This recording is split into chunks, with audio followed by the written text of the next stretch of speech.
Hey there! We are back from our holidays and I figured it's time to do something to promote the book I wrote the last year, so that's that. And as I have no idea how to do that, I figured there's no better way than just reading you a few excerpts. So the book is basically an anthology of texts I've written about motherhood the last year. And you can find many different topics in it. So I think I'm going to open a page at random and see what we come up with. Oh wow, that's interesting. On role-playing games, not the RPG computer kind, the old school kind. My kids love role-playing games. Most kids do, and no wonder. They're such a great way to process life, to try out different roles, to develop your empathy getting into someone else's shoes. Unfortunately, nowadays, that playtime is so greatly reduced already from kindergarten in most Western countries, there are much less chances for role-playing too. In order for role-play to properly develop, you need to give it space and time. The more time kids have, the more elaborate their role-play becomes. My kids attend a Waldorf school, and thankfully not only do they have lots of time for free play, including role play, but they also have props to build their imaginary worlds. When I say props, I mean specific items like wooden swords, but most importantly, open-ended props. What do I mean by that? Well, pieces of fabric and wooden planks, for example. They use the fabric and turn it into capes, tablecloths, veils, picnic cloths, headscarves, wings, skirts. Or they use bigger pieces of fabric and turn them into sea or a meadow or a tent.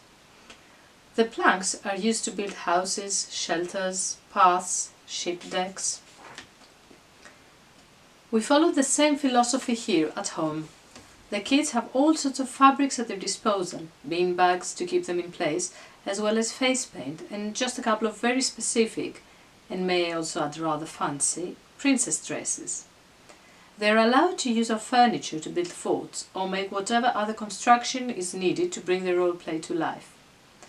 They also have a big tray full of wooden loose parts.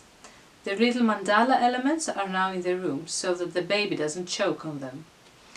Let me say the baby is now 2.5 years old and she's not in danger of choking anymore. And suddenly their interest for the bigger elements, rings, discs, cylinders, has increased again, and they use them to prepare and serve royal dinners.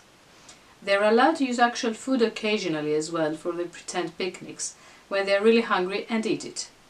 But it often happens that I find food mashed between the couch pillows, I'm not going to lie. It is very exciting to see how role-play evolves as the children grow. Lulu Maya, who is at the time this book is written 7, is clearly the director. She has always had a very vivid imagination and creates scenes with specific details and elaborate plot. Luckily, Vera Jo, 5 years old as I write this, is a willing actor most of the times that will follow her instructions.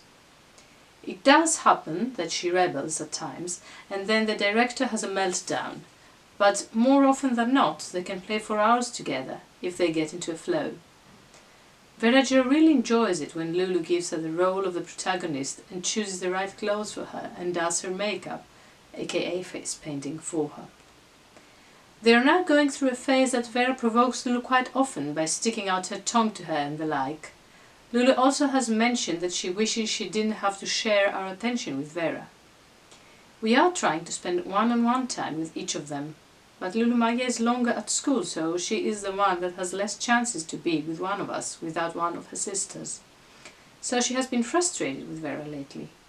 The other day she dressed her up as a queen, and she was her lady-in-waiting, coming to the kitchen to take food for her and asking us to serve it in her favourite plate.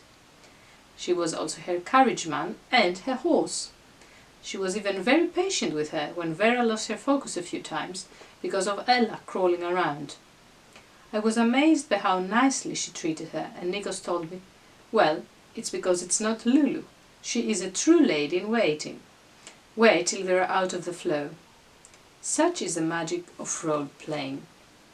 I hope you enjoyed this one, and I'm planning to upload a few more videos reading excerpts of the book. And if you like the book, you can find a link either at the end of this video or the description. I have no clue where I will put it yet. Thank you for listening and watching. Have a nice day.